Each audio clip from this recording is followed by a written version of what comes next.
Welcome to big question. ఇటు శతాబ్దాల కళ నెరవేరింది, అటు అసలు సిసలు రాజకీయం మొదలైంది. ఇటు అయోధ్యలో బాలరాముడు కొలువు తీరాడు, అటు రాజకీయ కాకం మరింత ముదిరింది. శ్రీరాముడి ప్రాణ ప్రతిష్ఠ కోసం ప్రధాని నరేంద్ర మోడీ కఠిన ఉపవాస దీక్ష చేశారు. మహాక్రతువును విజయవంతంగా పూర్తి చేశారు. రేపటి నుంచి ఎన్నికల రణక్షేత్రంలోకి దిగబోతున్నారు. మొదటి నుంచే అయోధ్యను బీజేపీ రాజకీయ అస్త్రంగా వాడుకుంటోందనేది విపక్షాల ఆరోపణ. అందుకే ఆహ్వానాలు అందినా అయోధ్య వైపు చూడలేదు ఆ విపక్షాలు. అక్కడితో ఆగిపోతే బాగుండేది. కానీ హిందుత్వం విషయంలో విపక్షాలు రాజీ పడుతున్నట్టు కనిపిస్తోంది. అందుకే అయోధ్యలో శ్రీరాముడు కొలువుదీరిన వేళ అటువైపు చూడకుండా దేశంలోని మిగతా ఆలయాలకు క్యూ కట్టారు విపక్ష నేతలు. అయితే శ్రీరాముడి ప్రాణ ప్రతిష్ఠ మహోత్సవంలో మోడీ పాల్గొన్న విపక్షాలు ఆ క్రతువుకు దూరంగా ఉన్నా అంతా రాజకీయమే అన్న వాదన బలంగా వినిపిస్తోంది. మరోవైపు రాహుల్ గాంధీ భారత్ జోడో యాత్రలో మరో చేదు అనుభవం ఎదురైంది. అసోంలోని బటద్రావ్ ధాన్ ఆలయ సందర్శనానికి వెళ్లినటువంటి రాహుల్ గాంధీని అక్కడి అధికారులు అడ్డుకున్నారు. దీంతో నేనేం నేరం చేశా, ఎందుకు ఆలయంలోకి అనుమతించడం లేదంటూ రాహుల్ గాంధీ ఆలయ అధికారులతో వాగ్వాదానికి దిగారు. ఇక అయోధ్యలో బాలరాముడి ప్రాణ ప్రతిష్ఠ అనంతరం మోడీ ప్రసంగం అంతా ఆ రాముడి చుట్టూనే తిరిగింది. రాముడి వివాదం కాదు, ఒక సమాధానం అంటూ పదునైన ప్రసంగం వినిపించారు మోడీ. ఇంతకీ చెప్పినట్టుగా రామ మందిరం నిర్మిస్తున్నారు. మరి ఆ రామ మందిరంతో పాటు రామరాజ్యాన్ని కూడా ఎన్నికల్లో ఒక అస్త్రంగా మలుచుకుంటారా? అదే జరిగితే విపక్షాల వ్యూహం ఎలా ఉండబోతోంది? అయోధ్యలో బాలరాముడి చుట్టూ కీర్తనలు, పద్యాలు, పాటలు, ఆధ్యాత్మిక ప్రవచనాలు మాత్రమే కాదు, కొన్ని రాజకీయ ప్రశ్నలు కూడా తిరుగుతున్నాయి. అవేంటో ఒక్కసారి స్క్రీన్ పైన చూద్దాం. వాటిపై ప్రొఫెసర్ కె నాగేశ్వర్ గారి విశ్లేషణ చూద్దాం. Right, question number 1.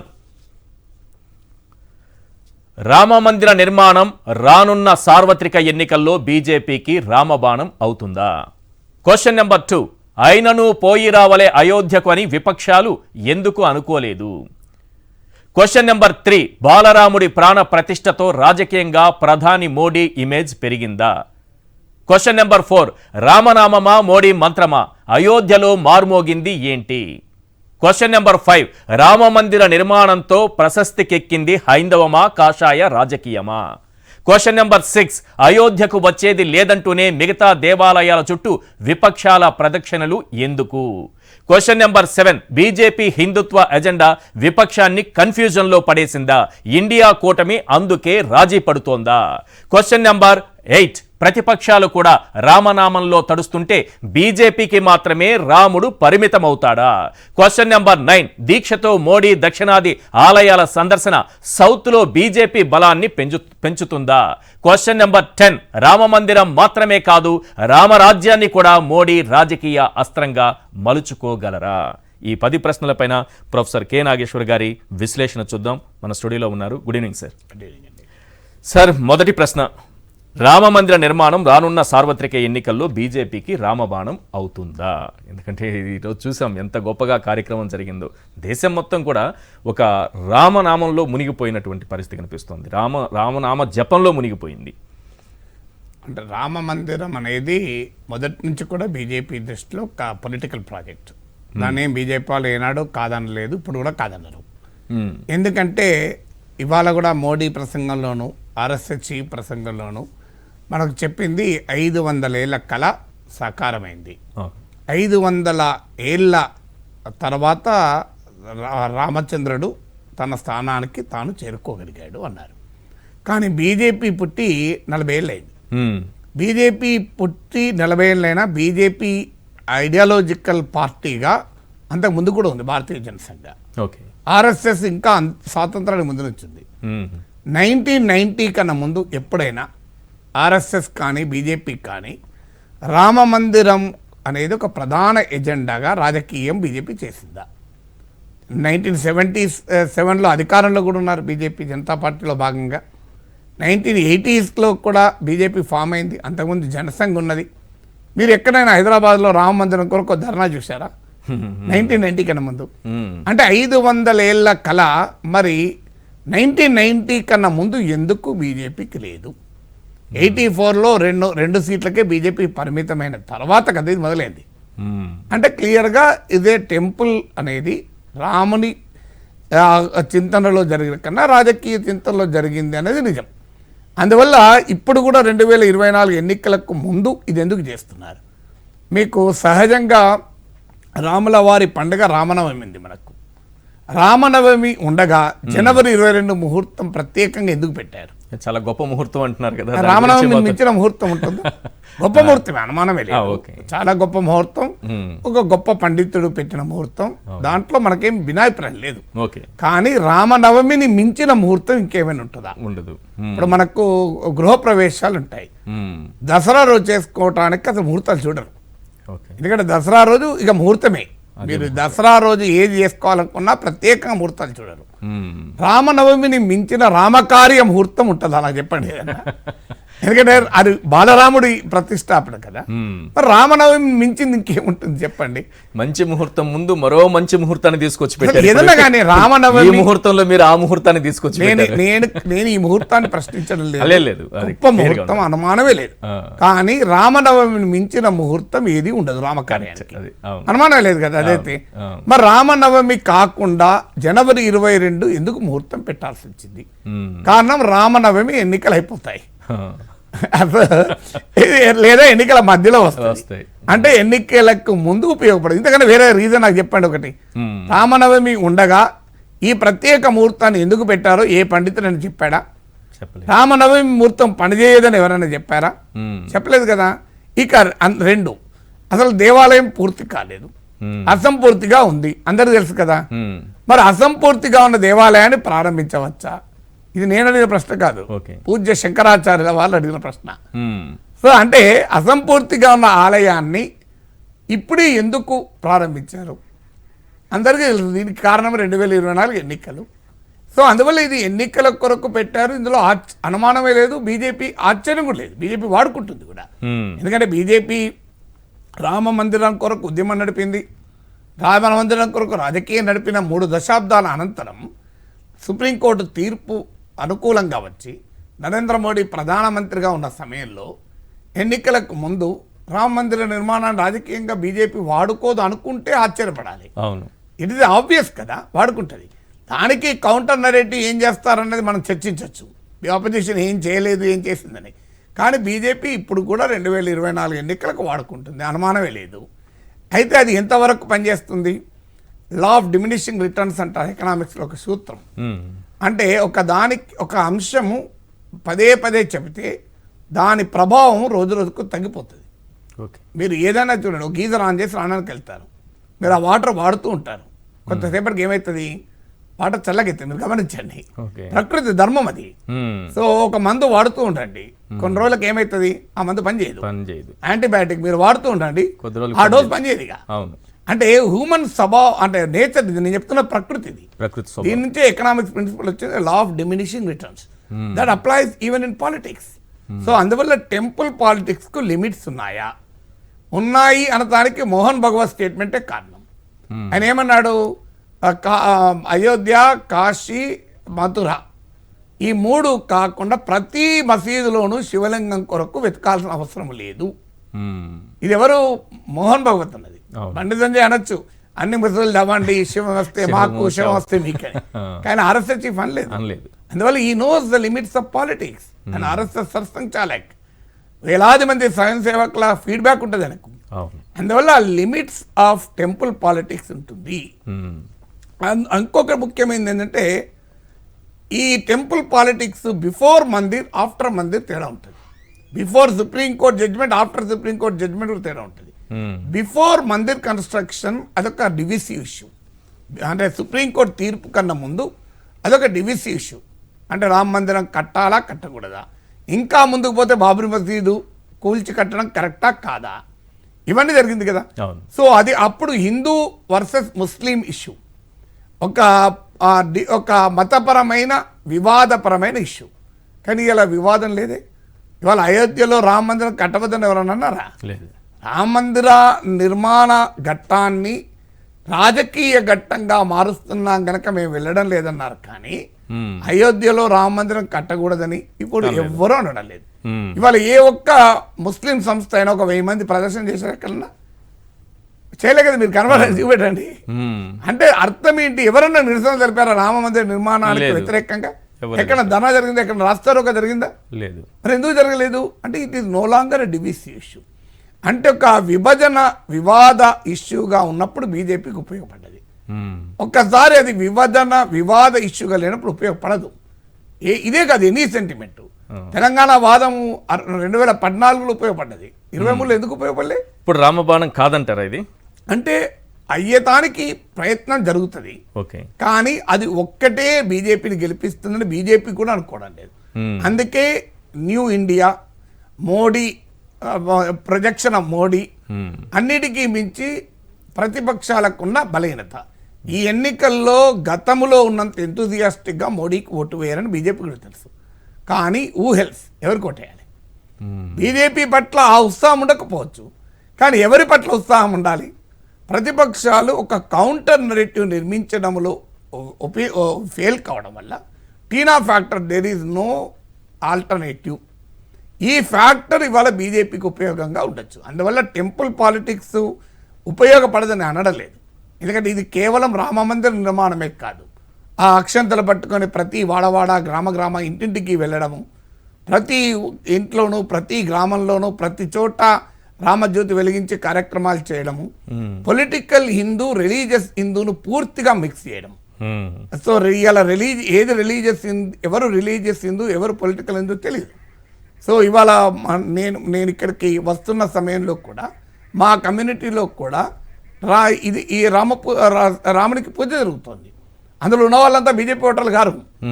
సో అంటే రాముణ్ణి ప్రేమించేవారు, మోడీని ప్రేమించేవారే కావాల్సిన అవసరం లేదు.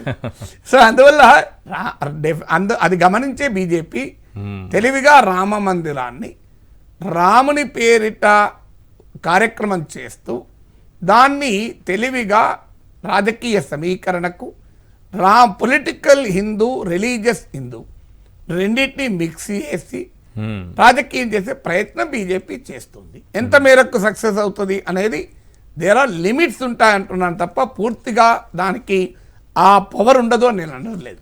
ఎస్, ఆ రామబాణానికైనా వాళ్ళ ఆలోచన విధానానికైనా కొన్ని లిమిట్స్ ఉంటాయి, అది కొంత చల్లబడవచ్చు ఇప్పుడు వేడిగా ఉన్నా అనేది మీరు చెప్పే ఒక ప్రిన్సిపల్ ప్రకారం నడుస్తుంది. అంటే లిమిట్స్ ఉంటాయి, కానీ ప్రతిపక్షం కౌంటర్ నెరేటివ్ లేనప్పుడు ఆ లిమిటెడ్ది కూడా ఉపయోగపడుతుంది. ఇది అంటే ఎక్కడ వట వృక్షమే లేనప్పుడు ఆమదం వృక్షం కూడా మహావృక్షం అయిపోతుంది. అందువల్ల వాస్తవంగా లిమిట్స్ ఉన్నాయి, టెంపుల్ పాలిటిక్స్ కు లిమిట్స్ ఉన్నాయి.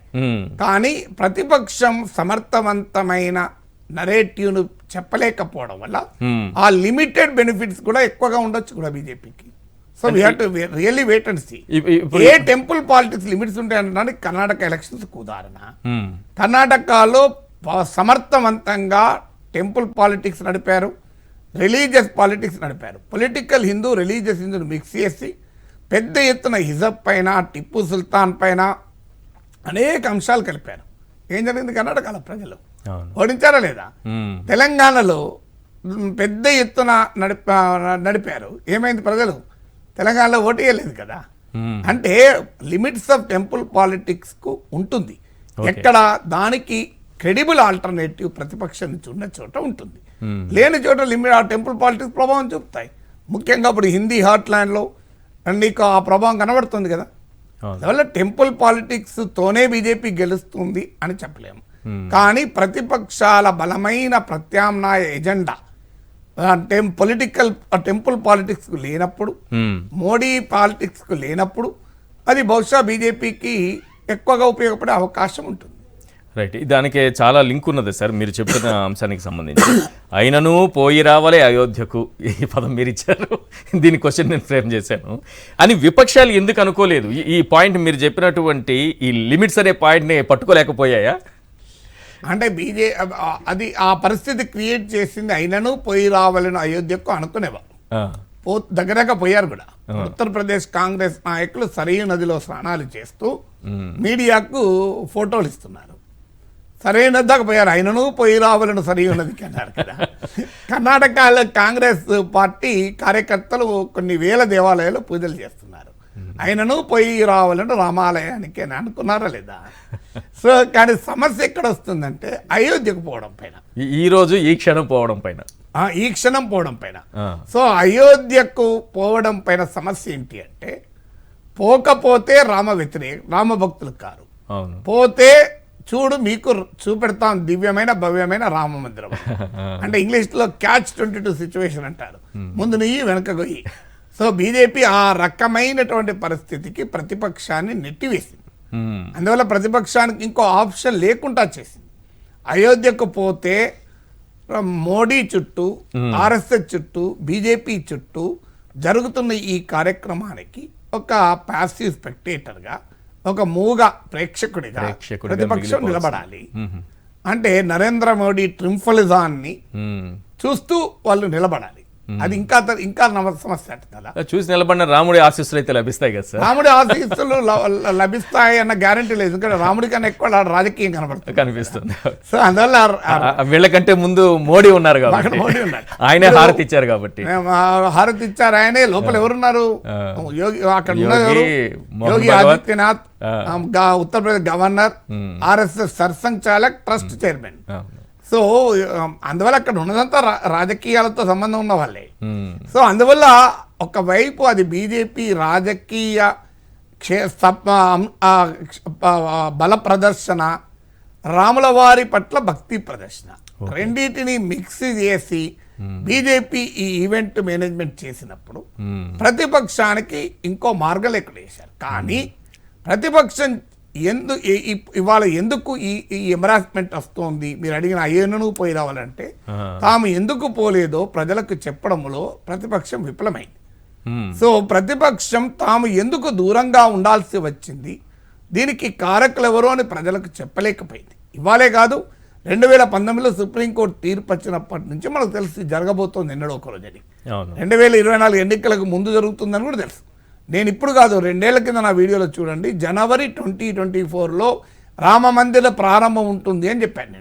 నేను అప్పటికి ముహూర్తం నిర్ణయించలే కదా.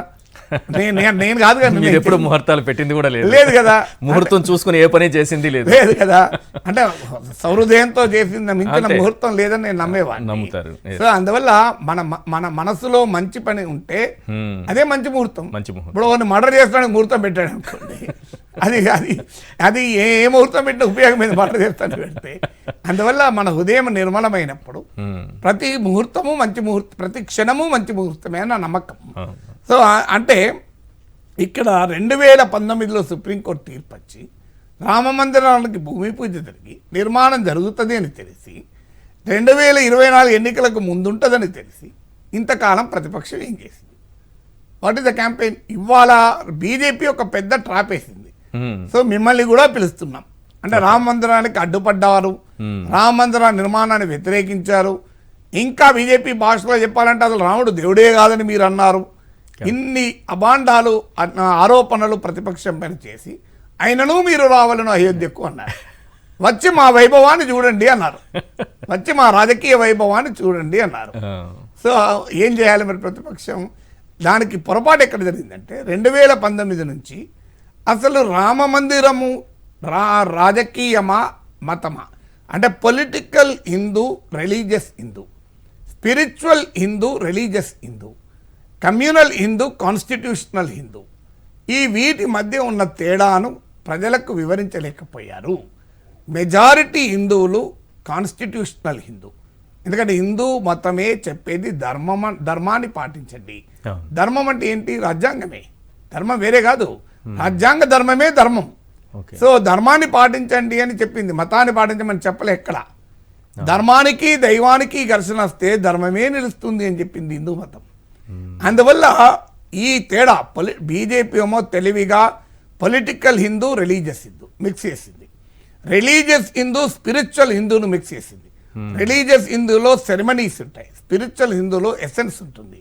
సో గరికపాటి నరసింహారావు ప్రవచనంలో విన్నాను, మీరు తిరుపతి కూడా పోవాలన్న 10 సార్లు పోవాలని హడావుడి హంగామా అవసరం లేదు, పోండి పోవాలనుకుంటే. కానీ మీ ఇంట్లో కూర్చొని మీ మనసులో ఎదురుగా ఒక దేవుని విగ్రహం పెట్టుకొని, లేదంటే మీ మనసులోనే దేవుని రాముణ్ణి కృష్ణున్నో ప్రతిష్టాపన చేసుకొని కళ్ళు మూసుకొని మీరు ధ్యానం చేస్తే అదే భగవంతుని చేరే మార్గం అని నేను చెప్పింది కదా, గరికపాటి నరసింహారావు గారు ప్రవచనాలు చెప్పారు. అంటే exhibitionism is not part of Hinduism. Hinduism itself is a decentralised religion. Bhakta Kannappa ఏం ఎగ్జిబిషన్ చేశాడు? శివైక్యం అయ్యాడా లేదా? సో అందువల్ల మీకు శబరి ఏ ఎగ్జిబిషన్ చేసి ఏ హంగామా చేస్తే ఏం రాముని చేత వల్ల మోక్షం పొందగలిగింది అవును శబరిమాత. అవును. సో అందువల్ల మనకు ఇలాంటి ఉదాహరణలు అనేకం ఉంటాయి కదా. సో అందువల్ల హిందూ మతంలో సెరిమోనియల్ హిందూ ఉంటాడు, స్పిరిచువల్ హిందూ ఉంటాడు. ఎందుకు ఈ ఉత్సవాలు, ఈ క్రతువులు ఇవన్నీ ఎందుకు చెప్పారంటే ప్రజలకు ఆధ్యాత్మిక చైతన్యము అర్థం కాదు కనుక ప్రతీకాత్మకంగా సింబాలిక్గా చెప్పారు. సింబాలిక్గా చెప్పిన దాన్ని అది సాంప్రదాయం అయిపోయి ఆచారం అయిపోయి మిగిలిపోయింది. సో అందువల్ల ఆ తేడాను అంటే ఆ రిలీజియస్ హిందూ, స్పిరిచువల్ హిందూ తేడాను, political Hindu, religious Hindu, constitutional Hindu వేరు, కమ్యూనల్ హిందూ వేరు. సో ఇవాళ ధర్మ సంస్థల పేరిట హింసను ప్రేరేపిస్తున్న వాళ్ళు రిలీజియస్ హిందూ కాదు, స్పిరిచువల్ హిందూ కాదు, purely communal Hindu. So constitutional Hindu కాదు. సో ఈ తేడాను ప్రజలకు చెప్పి హిందూ సమాజాన్ని, రాజ్యాంగ చైతన్యాన్ని, హిందూ సమాజంలో ధార్మిక చైతన్యాన్ని, హిందూ సమాజంలో ఆధ్యాత్మిక చైతన్యాన్ని రగిలించి రంగరించి ఈ రాజకీయ చైతన్యాన్ని పొలిటికల్ కాన్షియస్ హిందూగా దానికి కౌంటర్ నరేటివ్ ప్రతిపక్షం చేయలేకపోయింది. చెయ్యకపోవడం వల్ల అయోధ్యను అయినను పోయి రావాలను అయోధ్యకు అన్న ధర్మ సందేహం, ఇక రాజకీయ సందేహం, ధర్మ సందేహం కాదు, ఇవాళ ప్రతిపక్షాన్ని పీడిస్తుంది. వాళ్ళకి ధర్మ సందేహం, వాళ్ళకి అది రాజకీయ సందేహం. అందువల్ల నువ్వు చేయాల్సింది చెయ్యకపోతే ఏమవుతావు?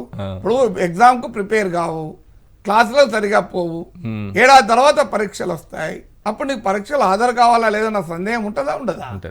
పరీక్షలు హాజరైనా ఫెయిల్ అవుతావు, హాజరు కాకపోతే ఫెయిల్ అవుతావు. ఏం చేయాలి?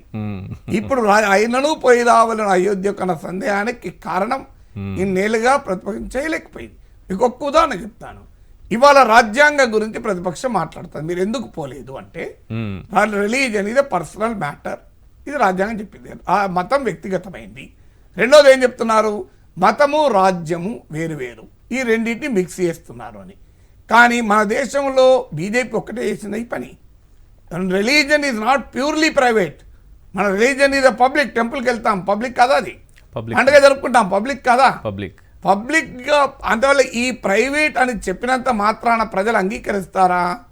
రెండవది రాజ్యాంగం మతాన్ని రాజ్యాన్ని వేరు చేయాలన్నారు. ఇటీవల తెలంగాణలో కాంగ్రెస్ ప్రభుత్వం వచ్చింది. ప్రతి మంత్రి మంత్రాలు వేద మంత్రాల మధ్యనే సెక్రటరీ ఎంటర్ అయింది.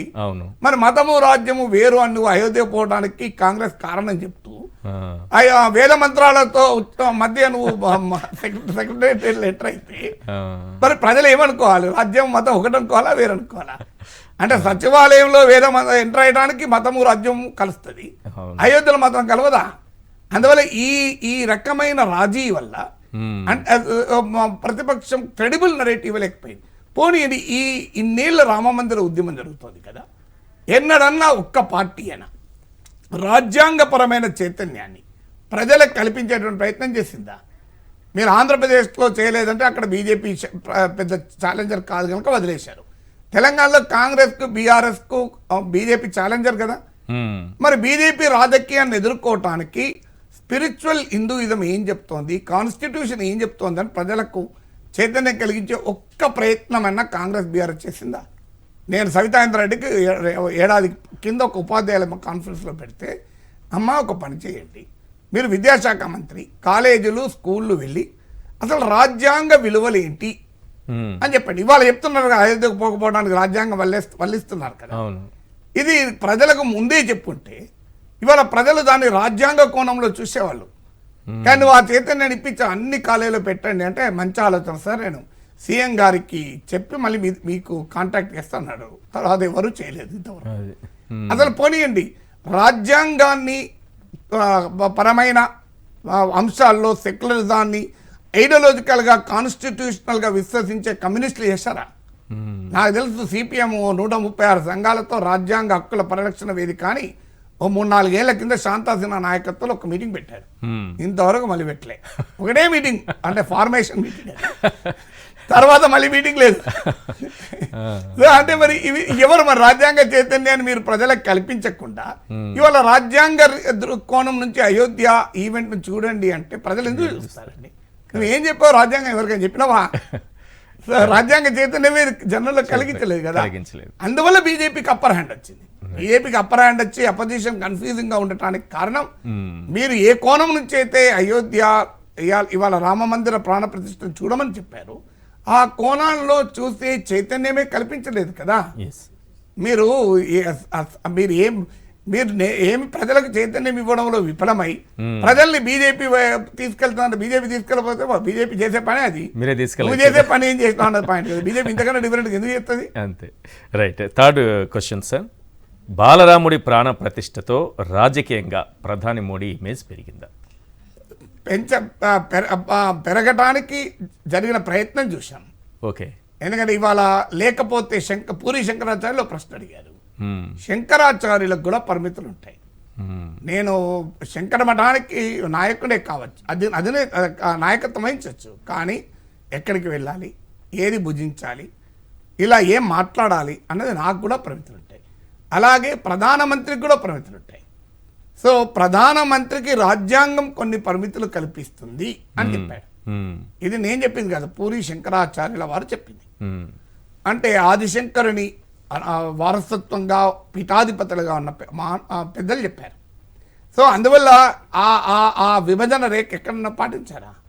సో మీకు ఎక్కడైనా మీరు దక్షిణాదిలో ఉన్నటువంటి లేపాక్షి నుంచి రామేశ్వరం ధనుష్కోడి వరకు వెళ్ళారు. మీరు ఆ విజువల్ చూడండి, ఆ ఫోటో చూడండి, అంతా మోడీమయమే తప్ప రామమయం ఉంటుంది, ఉండాలి కూడా. కానీ రామమయము మోడీమయము రెండు మిశ్రమం అయిపోయింది కదా. సో ఇక్కడ కూడా మోడీ చేతనం మీదిగా కదా. సో అందువల్ల క్లియర్గా మోడీని ప్రొజెక్ట్ చేయడం, మోడీని హిందుత్వ నాయకుడిగా, ఎమర్జింగ్ హిందూ ఇండియాకు మోడీ ఒక ప్రతినిధిగా, ప్రతీకగా చూపెట్టేటువంటి ప్రయత్నం పెద్ద ఎత్తున జరిగింది, ఇక ముందు కూడా జరుగుతుంది.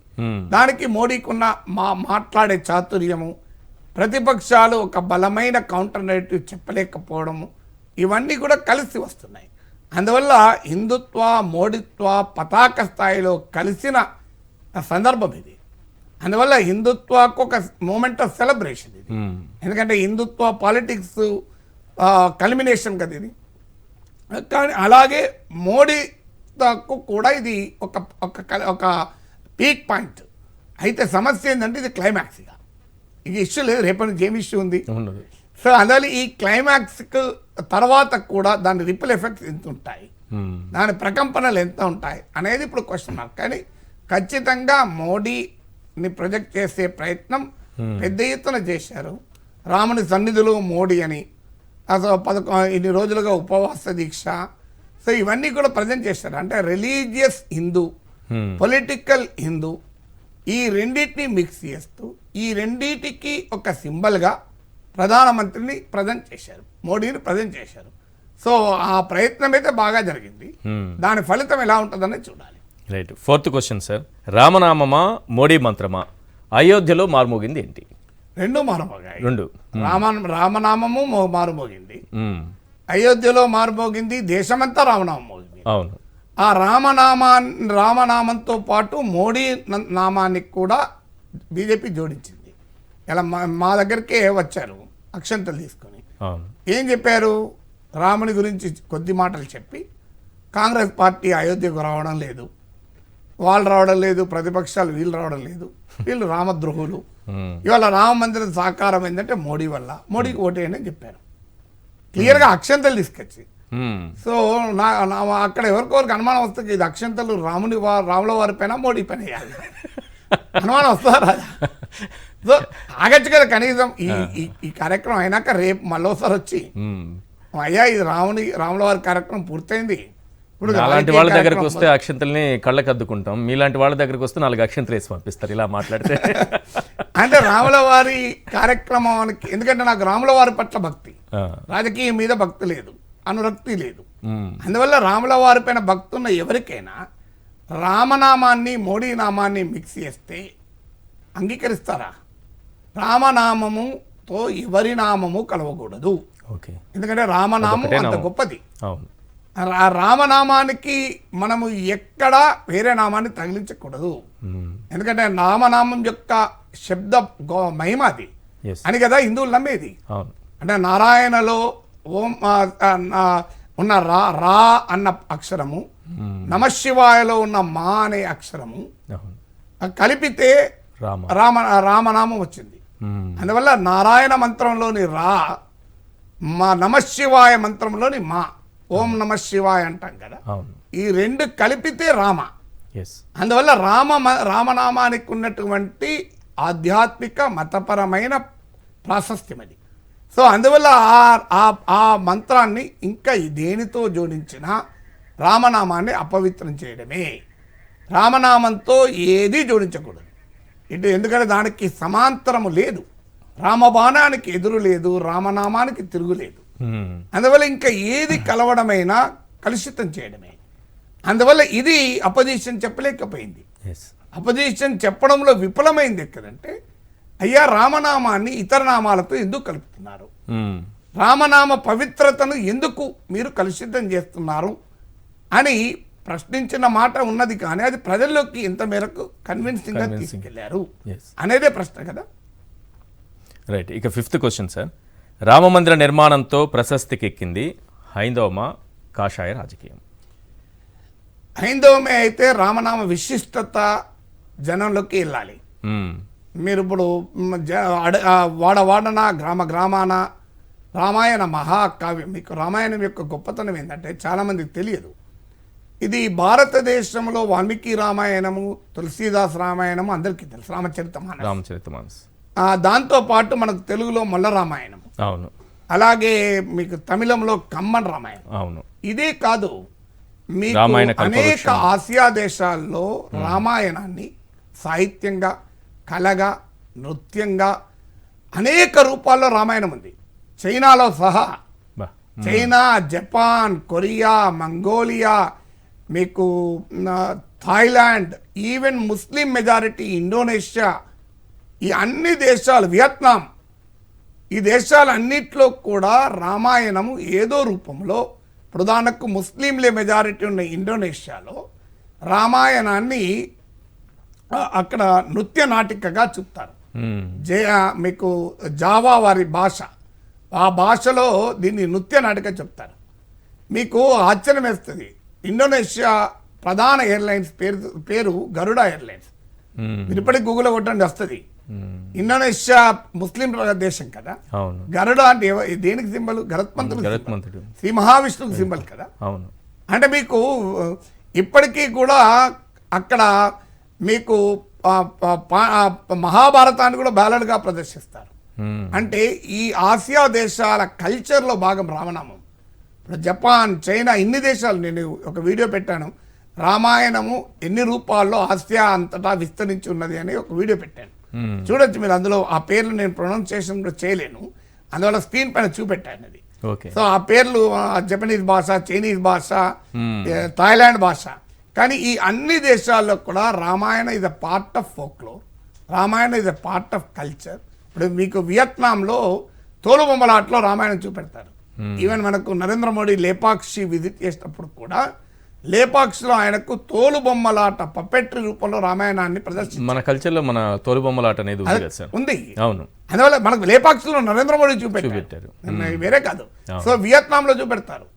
అంటే ఇన్ని దేశాలు, చైనా, వియత్నాం కమ్యూనిస్ట్ దేశాలు, మీకు జపాన్ బుద్ధిస్ట్ ఇన్ఫ్లుయెన్స్ ఉన్న దేశం, మీకు ఇండోనేషియా ఇస్లామిక్ కంట్రీ, మీకు ఇలాంటి దేశాల్లో కూడా it's a part of culture, folklore, tradition. దీన్ని పొలిటికలైజ్ అయినప్పుడు దాన్ని ప్రశ్నించడంలో, దానికి ఒక క్రెడిబుల్ కౌంటర్ నెరేటివ్ని బిల్డ్ చేయడంలో జరిగిన వైఫల్యమే ఇవాళ ప్రతిపక్షాన్ని వెంటాడుతుంది. అందువల్ల డెఫినెట్గా రామాయణ ప్రాశస్త్యంలో రాజకీయమే, కాషాయ రాజకీయమే ఆధిపత్యాన్ని సాధించింది. దీనికి కారణము, దీన్ని రాజకీయం చేసే వారికి ఇది హైందవం కాదు, it is an Hindu supremacist idea. అంటే Hindu identity idea, assertion of political Hindu. అంటే కానీ అసర్షన్ ఆఫ్ స్పిరిచువల్ హిందూ కాదు ఇది. అసర్షన్ ఆఫ్ స్పిరిచువల్ హిందూ అయితే ఇలా ఉండదు. భగవద్గీతలో ఏం చెప్పారు, ఇలాంటివన్నీ వస్తాయి. మీకు విష్ణు పురాణంలో ఏమి చెప్పారు, మా పురాణ ఇతిహాసాల్లో ఏమి చెప్పారు. ఎందుకంటే హిందూ ధర్మము యొక్క సార్వజనీన లక్షణం. మీకు ఉపనిషత్తుల్లో చెప్తారు, మంచి ఆలోచనలు అన్ని వైపు నుంచి రానియండి. శ్వేతాశ్వతర ఉపనిషత్తు ప్రొనౌన్సియేషన్ తప్పు చేస్తే క్షమించాలి. అందులో ఆకాశమే నీ చర్మంగా మానవుడు చేసుకుంటే ఇక ఇక కష్ట నష్టాలు ఉండవు కదా అన్నారు. ఎంత విశాలమైన భావన చూడండి. స్కై యాజ్ యువర్ స్కిన్ అన్నాడు. ఆకాశమే చర్మం. నేను ఇదివరకు చాలా మా సందర్భాల్లో చెప్తూ వచ్చాను. భగవద్గీతలో 7వ అధ్యాయంలో 21వ శ్లోకంలో శ్రీకృష్ణ పరమాత్మ చెప్తాడు, ఎవరు ఏ ఏ దేవుల్ని ఏ రూపాలలో భక్తి శ్రద్ధలతో పూజిస్తారో వారికి ఆయా దేవతల యందు విశ్వాసాన్ని నేనే బలపరుస్తాను అర్జున అని చెప్తాడు. అంటే అంత డైవర్స్ ఉన్న వైవిధ్యభరితమైన విశాలమైన హైందవ ధర్మాన్ని హైందవ మతాన్ని ప్రజెంట్ చేయడంలో opposition counter narrative non BJP counter narrative లేనప్పుడు ఆటోమేటిక్గా నీకు పొలిటికల్ హిందూ నరేటివ్నే డామినేట్ చేస్తాయి కదా. అందువల్ల ఈ రామ మందిర ప్రారంభోత్సవంలో హైందవం పొలిటికల్ హిందూ రాజకీయ హైందవం ఆధ్యాత్మిక హైందవం కాదు, రాజకీయ హైందవం ధార్మిక హైందవం కాదు డామినేట్ చేసింది.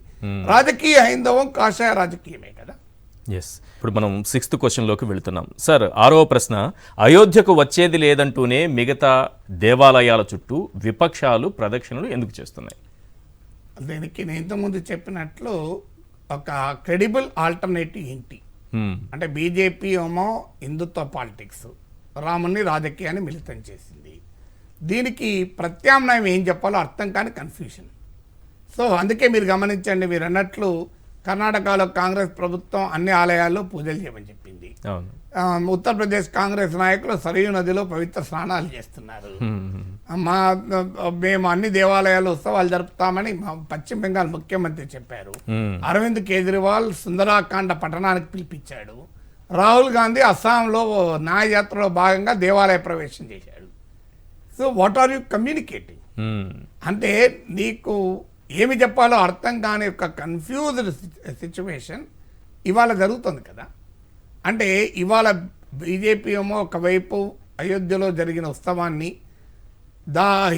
మతపరమైన అంశాన్ని రాజకీయపరమైన అంశాన్ని మిళితం చేసి రాముడితో పాటు మోడీని ప్రొజెక్ట్ చేస్తుంటే ప్రతిపక్షాలు ఏం చేయాలి? దానికి ప్రత్యామ్నాయం అక్కడికి వెళ్ళి మేము ఈ రాజకీయాన్ని ఖండిస్తున్నాం, అయినను రాముని పైన భక్తితో వచ్చామని చెప్పచ్చు ఒకటి. 2, అసలు దీన్ని ఖండిస్తున్నాం కనుక మేము అసలు దీంతో సంబంధమే మాకు ఉండదు, అసలు మతం వేరు, రాజకీయం వేరు, రాజ్యాంగం వేరు అని చెప్పాలి. ఈ 3 ఈ 2 చెప్పకుండా అయోధ్యకు మాత్రం వెళ్ళాం కానీ అదే రోజు మేము అన్ని పనులు చేస్తాం. అదే రోజు మళ్ళీ పోనీ అంతకు ముందు కూడా చెప్పాం అదే రోజు. ఒకవైపు ఏమో నువ్వు అయోధ్యకు వెళ్ళవు, ఎందుకంటే అది బీజేపీ రాజకీయం చేస్తుంది. మరి బీజేపీ రాజకీయం చేస్తున్న ఈవెంట్ జరుగుతున్న రోజు నువ్వెందుకు చేస్తున్నావు? మళ్ళీ దీనికి ఆన్సర్ లేదు కదా వీళ్ళకి. అందువల్ల అంటే అటో ఇటో ఒక సాఫ్ట్ హిందుత్వతోని రాజకీయం చేయాలనేది ఒక ప్రయత్నం. అది ఇప్పటికీ ప్రతిపక్షానికి అర్థం కాదు ఏంటంటే, అయ్యా హిందుత్వ రథచక్రాలను అడ్డుకున్న ఫ్యాక్టర్స్ ఏంటి అనేది గనక తమ అనుభవాల నుంచే నేర్చుకుంటే, ఢిల్లీలో ఎలా అడ్డుకున్నారు, కర్ణాటకలో ఎలా అడ్డుకున్నారు, తెలంగాణలో ఎలా అడ్డుకున్నారు, కేరళలో ఎలా అడ్డుకున్నారు, తమిళనాడులో ఎలా అడ్డుకున్నారు, బెంగాల్లో ఎలా అడ్డుకున్నారు, ఈ స్వీయ అనుభవాన్ని అధ్యయనం చేసిన అర్థమవుతుంది. అది కూడా అర్థం స్వీయ అనుభవాన్ని కూడా అర్థం చేసుకోలేక సింప్లీ బీజేపీ ట్యూన్కు నువ్వు సింగ్ చేస్తున్నావు. సో సింగ్ చేస్తూ నేను బీజేపీ ట్యూన్ వింటలేను అంటున్నావు. నేను వింటలేను, పట్టించుకోలేను, కానీ నేను కూడా నీకు ట్యూన్ కలుపుతా అంటే ఎవరిని కన్ఫ్యూజ్ చేస్తున్నారు? సో పోనీ అక్కడైనా ఏమైనా మళ్ళీ కౌంటర్ స్పిరిచువల్ నరేటివ్ చెప్తున్నారా? అంటే బీజేపీ చేస్తున్న పొలిటికల్ హిందూయిజం రిలీజియస్ హిందూయిజాన్ని మిక్స్ చేస్తే కాదు, మేము రాజ్యాంగ ఆధ్యాత్మిక హిందూ ధర్మాన్ని చెప్తాం లేదా రాజ్యాంగ ధర్మాన్ని చెప్తామని అంటున్నారా? ఎక్కడా లేదు. Not a single congregation to explain what we are. కానీ మేము అయోధ్యకు రాము, ఇక్కడ ఆలయానికి పోతాం. సో ఇక్కడ ఆలయానికి పోయి అదే రోజు ఇక్కడ ఆలయానికి పోతున్నప్పుడు మరి అయోధ్యకు పోతే తప్పేంటి అనే ప్రశ్న వస్తారా? మీరు ఎందుకు అయోధ్యకు పోవడం లేదు అంటే అయోధ్యలో గుడి కట్టడం మీకు ఇష్టం లేదన్న బీజేపీ విమర్శకు బలం చెక్కుతుంది. అందువల్ల ఆ స్పష్టత లేదని క్లియర్గా అర్థమవుతుంది కదా. ఇది ఇందులోనే సబ్ క్వశ్చనే అవుతుంది. మీరు ఆల్రెడీ ఆన్సర్ చేశారు. ఇది బీజేపీ హిందుత్వ ఎజెండా విపక్షాన్ని ఒక కన్ఫ్యూజన్లో పడేసిందా, అందుకే వీళ్ళు కూడా దీనికి రాజీ పడుతున్నారా? వీరు కన్ఫ్యూజ్ అయ్యారు అంటే ప్రజలు కన్ఫ్యూజ్ చేసే ప్రయత్నం చేస్తే బీజేపీ వాళ్ళు కన్ఫ్యూజ్ కాకుండా తమ మార్గంలో నడిపించుకుంటున్నారు. సో అందువల్ల నేను అంటున్నది ఇప్పుడు తమిళనాడులో బీజేపీ రామరాజకీయం పనిచేయలేదు. ఎందుకు పనిచేయలేదు? అక్కడ తమిళ్ ఐడెంటిటీ, ఆడ భాషాపరమైన అస్తిత్వము, సామాజిక న్యాయ అస్తిత్వము, ఈ రెండు బలంగా ఉండడం వల్ల ఈ హిందుత్వ పాలిటిక్స్ ముందుకు పడలేదు. కానీ మీరు హిందీ హిందూ ఈ రెండు నరేటివ్లు బీజేపీ కలుపుతున్న సమయంలో దేశంలో మరి ఎక్కడైనా దీన్ని కౌంటర్ చేస్తారా? లేదు. ఈవెన్ కాంగ్రెస్ కౌంటర్ చేయడంలో ఇబ్బంది ఏంటంటే కాంగ్రెస్కి హిందీ ప్రాంతంలో కూడా పొలిటికల్ స్టేక్స్ ఉన్నాయి. కానీ ప్రాంతీయ పార్టీలైనా చేస్తాయా? ఒక్క తమిళనాడులో చేశారు, అందుకే వాళ్ళు అడుక్కోగలిగారు. బీఆర్ఎస్ చేసిందే ఇక్కడ మీరు గమనించండి, మీరు ఎక్కడ చేయలేదు. ఎందుకు అంటే క్లియర్గా పొలిటికల్ ఐడెంటిటీకి, పొలిటికో రిలీజియస్ ఐడెంటిటీకి, లింగ్విస్టిక్ ఐడెంటిటీతో, సోషల్ జస్టిస్ ఐడెంటిటీతో తమిళనాడులో అడ్డుకట్ట వేయగలిగారు. కర్ణాటకలో పొలిటికో రిలీజియస్ ఐడెంటిటీకి అక్కడ కూడా మళ్ళీ సోషల్ ఐడెంటిటీ, అహిందా అని సామాజిక సమీకరణలు, బీజేపీ పాలన అంటే బీజేపీ అడ్మినిస్ట్రేషన్ను ఎక్స్పోజ్ చేశారు. అయ్యా రామరాజ్యం వేరు, బీజేపీ రాజ్యం వేరు అని సమర్థవంతంగా, బీజేపీ రాజ్యంలో 40% కరప్షన్ ఉంటుంది, రామరాజ్యంలో ఉండదు అని చెప్పగలిగారు. అక్కడ బీజేపీని అడ్డుకోగలిగారు. కేరళలో అసలు బలమైన మైనారిటీ పాపులేషన్ ఉన్న రాష్ట్రం అది, అంటే అటు క్రిస్టియన్స్ ఇటు ముస్లిమ్స్, అంటే చాలా fertile ground for BJP. Sabarimala తీర్పు కూడా ఉపయోగించుకోవాలని చూశారు, కానీ అడుగు ముందుకేస్తారా? ఎందుకే లేదంటే ఓ రాజగోపాల్ బీజేపీ నాయకుడు ఎప్పటికీ లిటరసీ ఎక్కువ అని, అందుకే పినరాయి విజయన్ అడిగితే మేము మరింత లిటరసీ పెంచుతాం అన్నాడు బీజేపీ. ఇది ఓ రాజగోపాల్ చెప్పి, నేను చెప్పింది బీజేపీ మాజీ కేంద్ర మంత్రి అని, మీరు కావాలంటే గూగుల్లో కూడా వస్తుంది. లిటరసీ ఎక్కువ కాబట్టి అదే బీజేపీ నాయకులు నేను. అందుకే మీరు గమనించండి, సౌత్లో మీకు ఈ ప్రభావం లేకపోవడానికి కారణం ఇదే. Literacy, social reform movement, social justice movement, linguistic identity movements బలంగా ఉండడం వల్ల బీజేపీని అడ్డుకోగలిగారు. అది హిందీ ఆటలాంటి చేయలేకపోతున్నారు. అందువల్ల అపోజిషన్ కౌంటర్ నరేటివ్ ను బలంగా తమ అనుభవాల నుంచి కూడా నేర్చుకోలేకపోవడం వల్ల బీజేపీ తన వితౌట్ క్లారిటీతో చెప్తోంది, అపోజిషన్ కన్ఫ్యూజ్ గా చెప్తోంది. అందుకే బీజేపీది ప్రివేల్ అవుతుంది. రైట్. 8th క్వశ్చన్ సార్, ప్రతిపక్షాలు కూడా రామనామంలో దడుస్తున్నాయి, ఇది అంగీకరించాల్సిన విషయమే. అయితే బీజేపీకి మాత్రమే రాముడు పరిమితమవుతాడా? రాముడు అందరి వాడు మళ్ళీ అంటే ప్రాబ్లం అదే. బీజేపీ ఏమో తెలివిగా రాముణ్ణి, అంబేద్కర్ను, భగత్ సింగ్ను, అల్లూరి సీతారామరాజును, కొమరం భీమును, చాకలి ఐలమ్మను, కమ్యూనిస్టు నాయకత్వంలో తెలంగాణ సాయుధ రైతాంగ పోరాటంలో పాల్గొన్నారు. చాకలి ఐలమ్మను బీజేపీ వారు ఇటీవల ఎన్నికల్లో మీరు సమర్థవంతంగా ఉపయోగించారు. కమ్యూనిస్టులు చేయలేకపోయారు. కమ్యూనిస్టు చాకలి ఐలమ్మ విషయంలో చేయలేనప్పుడు బీజేపీ చేస్తాను. అంటే మీకు సింబల్స్ అన్ని, అంటే ఇదే కాదు, మీకు లంబాడీలను అట్రాక్ట్ చేయడానికి, నాయకులను అట్రాక్ట్ చేయడానికి సంత సేవాలాలు, ఇలా ఒక్కొక్క కమ్యూనిటీని కూడా మీకు బ్యాక్వర్డ్ క్లాస్ ఐడెంటిటీస్ ను డెవలప్ చేస్తానికి, ఒక్కొక్క కమ్యూనిటీని కూడా మాదిగలను అట్రాక్ట్ చేస్తానికి మాతంగి మహర్షి చెప్తారు. సో ఇలా ఒక్కొక్క కమ్యూనిటీకి సంబంధించిన వారికి కూడా మీకు ఉత్తరప్రదేశ్లో సుహేల్ దేవ్ అనే పార్టీ ఒకటి ఉంది. అక్కడ సుహేల్ దేవును ముస్లిం రూలర్స్ కు వ్యతిరేకంగా పోరాడారని, అంటే వివిధ వెనుకబడిన వర్గాల అస్తిత్వ ప్రతీకలుగా ఉన్న వారిని ముస్లిం వ్యతిరేక పోరాట యోధులుగా ప్రజెంట్ చేస్తున్నారు. సో అలా ప్రజెంట్ చేసి అందరినీ కోప్ చేసుకుంటున్నారు. సో దీనికి ప్రత్యామ్నాయంగా ఇతరులు చేయలేకపోవడం బీజేపీకి ఆయుధం అవుతుంది. అందువల్ల బీజేపీకి ఆయుధం కావడానికి రాముడే కాదు, మీరు రాముల వారి గురించి, రామాయణం గురించి ఇతర పార్టీలు ఏమైనా చెప్పగలుగుతున్నాయా? నాకు చెప్పండి. అయ్యా రామాయణంలో ఏముంది, మహాభారతంలో ఏముంది, పురాణాలు ఏముంది? ఇవాళ బీజేపీ చెప్తున్న హిందుత్వ పాలిటిక్స్ ఉందా? మీరు ఎందుకు చెప్పలేకపోతున్నారు? అంటే అందువల్ల నేను ఇంతకుముందు చెప్పాను మీకు భగవద్గీతలో ఉన్న శ్లోకాన్ని. ఆదిశంకరాచార్యుడు అంటాడు, నదులన్నీ సముద్రములో కలిసినట్లు ఎవరు ఎవరు ఏ రూపంలో భగవంతుని పూజించినా చివరకు చేరేది ఒక్క చోటికి అని చెప్తాడు. ఈ ఆదిశంకరుని అద్వైత తత్వాన్ని ఎవరు చెప్తున్నారు? విష్ణు పురాణంలో ఉన్నటువంటి సామరస్యాన్ని ఎవరు చెప్తున్నారు? సో పరోపకారాయ పుణ్యాయ పపాయ పరపీడనం అన్న కోటి గ్రంథాల సారాన్ని అరశ్లోకంలో చెప్పిన వేదవ్యాసుని ఎవరు చెప్తున్నారు? అందువల్ల ప్రశ్నించే తత్వం హిందూ ధర్మంలో ఉంది. చార్వాక తత్వం కూడా హిందూ ధర్మంలో భాగం. ఇది ఎవరు చెప్తున్నారు? సో అందువల్ల నీ ఒక ఐడియాలజికల్ కౌంటర్ నరేటివ్ లేకుండా కేవలం రాముని బీజేపీ వాడుకుంటుంది అంటే వాడుకుంటుంది. బీజేపీ పనే అది కదా. ఇప్పుడు బీఆర్ఎస్ తెలంగాణ వాదాన్ని వాడుకోకుండా ఊకుంటుందా? ఎంఐఎం ముస్లిం వాదాన్ని వాడుకోకుండా ఊకుంటుందా? అంతే. బీజేపీ హిందూ వాదాన్ని రామనామాన్ని ఉపయోగించకుండా ఉంటుందా? బీజేపీని విమర్శించడం తప్ప ఇంకే పని చేయడం లేదు. దానికి నీకు బలమైన కౌంటర్ నరేటివ్ చెప్పగలగాలి. అయ్యా నువ్వు కూడా హిందువే అని చెప్తున్నావు కదా, నీ హిందూయిజానికి బీజేపీ హిందూయిజానికి తేడా ఏంటి? అందుకే మొదట్లో అన్నాను, political Hindu versus religious Hindu, political Hindu versus spiritual Hindu, constitutional Hindu versus communal Hindu. ఈ తేడాను ప్రజెంట్ చేయగలిగితే నిజమైన సెక్యులర్ హిందూను నీవు సెలబ్రేట్ చేయగలిగితే అప్పుడు కదా బీజేపీ రాముని పేరిట రాజకీయాన్ని అడ్డుకునేది. బీజేపీ వాడుకుంటోందని విమర్శిస్తూ కూర్చుంటే ఏమొస్తుంది? రైట్. 9th question sir. దీక్షతో మోదీ దక్షిణాది ఆలయాల సందర్శన చేశారు. ధనుష్కోటి వెళ్ళారు, లేపాక్షి వెళ్ళారు, గురువాయూర్ వెళ్ళారు. అంటే సౌత్లో ఒకవేళ రాజకీయ అంశంగా కూడా దీన్ని చూసినా సౌత్లో బలాన్ని పెంచుతుందా ఈ రకమైనటువంటి ఈ సందర్శన? మోడీ అసలు సిసలు పొలిటికల్ హిందూ. అందువల్ల ఆయన ఏమి చేసినా ఆ లింక్ లేకుండా చేయడు. మీరు ఇంపాసిబుల్. కర్ణాటక ఎన్నికలు ఉన్నప్పుడు బసవేశ్వరునికి లండన్లో దండ వేస్తాడు.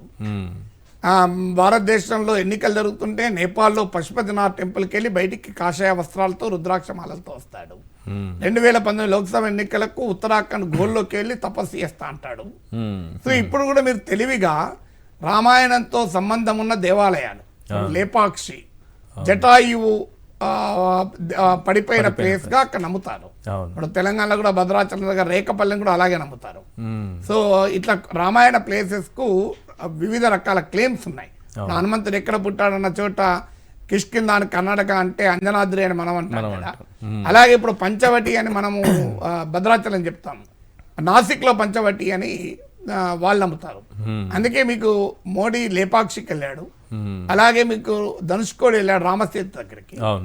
అంటే రామాయణ సింబల్స్ ను సెలెక్ట్ చేసుకోవడంలో కూడా తెలివిగా పొలిటికల్ హిందూ అపీల్ తక్కువగా ఉన్న రామాయణ క్షేత్రాలు ఎంచుకున్నాడు. అందువల్ల పొలిటికల్ హిందూ అపీల్ సౌత్ లో తక్కువ, వెస్ట్ లో తక్కువ, ఈస్ట్ లో తక్కువ, మీకు నార్త్ అండ్ వెస్ట్ లో ఎక్కువ. మీరు భారతదేశం అంతా సమానంగా లేదు మీకు పొలిటికల్ హిందూయిజం యొక్క అపీల్. సో ఎందుకు లేదు అన్న దానికి సౌత్ ఆఫ్ ఇండియా చాలా తక్కువ. ఒక కర్ణాటకలో కొంత ఉన్నా అది కూడా లింగాయత్ ఐడెంటిటీ, హిందూ ఐడెంటిటీ రెండు మిక్స్ అయి ఉంటుంది. సో ఎందుకు సౌత్ లో లేదు అంటే కారణం ఇక్కడ సంఘ సంస్కరణ ఉద్యమాలు నడిచాయి, హిందూ రెనేజెన్స్ మూవ్మెంట్ నడిచాయి. మీరు ఇక్కడ ఇవాళ హిందూ రెనేజెన్స్ కొరకు ఎవరన్నా ప్రతిపక్షాలు ప్రయత్నం చేస్తున్నాయా?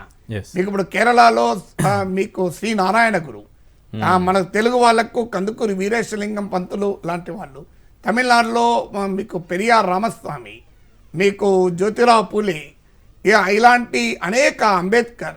సో ఇలాంటి సంఘ సంస్కరణ ఉద్యమాలు ఈ ప్రాంతం ప్రభావాన్ని చూపాయి.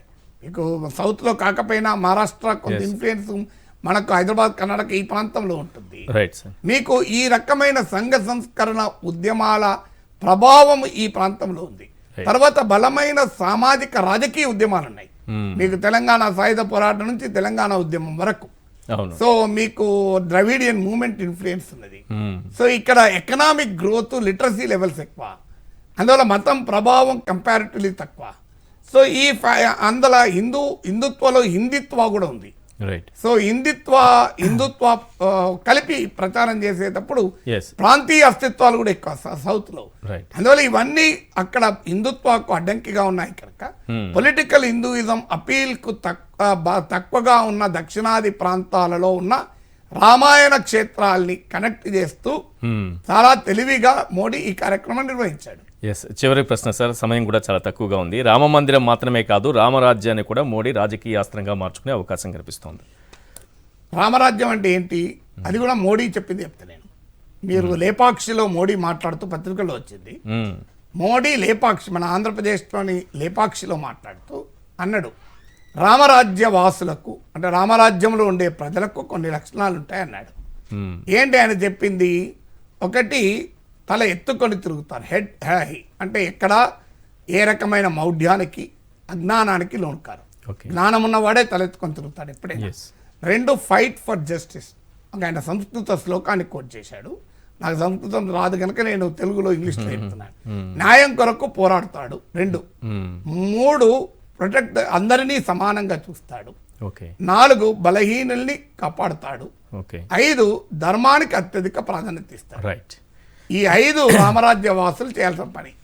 ఇవాళ మోడీ రాజ్యము ఈ రామరాజ్య నిర్వచనం మోడీయే ఇచ్చాడు కనుక మీరు బేరీ చేసుకోండి. బేరీ చేసుకోవడానికి ఎవరినో నమ్మకండి. ఆర్ఎస్ఎస్ అధినేత దత్తాత్రేయ హోస్బోలే అంటే మీరు రామరాజ్యానికి మోడీ ఇచ్చిన నిర్వచనం తీసుకున్నాను. రామరాజ్యం ఉందో లేదో అర్థమయ్యడానికి దత్తాత్రేయ హోస్బోలే ఆర్ఎస్ఎస్ అధినేత 22 కోట్ల మంది భారతీయులు 375 రూపాయల ఆదాయం కన్నా తక్కువ ఉన్నారు. అందరూ సమానంగా ఉన్నారా? బలహీనులకు రక్షణ ఉందా? ప్రశ్నిస్తే హిందూ ద్రోహి,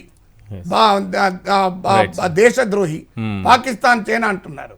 అయ్యా నీకు ప్రశ్నించమని కదా రామరాజ్యం చెప్పేది. సీతమ్మ తల్లినే అయోధ్య వాసి ప్రశ్నించాడు కదా అన్యాయంగా. సో జనమేజయుని కుక్క ప్రశ్నించింది కదా, వేదవ్యాసుని జయముని శిష్యుడు ప్రశ్నించాడు కదా. ఇది కదా ప్రశ్నించడం అనేది. అందువల్ల భారతీయ తత్వము హిందూ ధర్మంలో ఉన్నటువంటి లక్షణాలన్నీ ఉన్నాయా లేవా అనేది మీరు బేరీ చేసుకుంటారు. అర్థమవుతుంది. థ్యాంక్ యూ సార్, మీ విశ్లేషణ అందించినందుకు. రామనామం చుట్టూ రాజకీయం, ఇది ప్రొఫెసర్ కె నాగేశ్వర్ గారి విశ్లేషణ. చూస్తూనే ఉండండి సాక్షి టీవీ.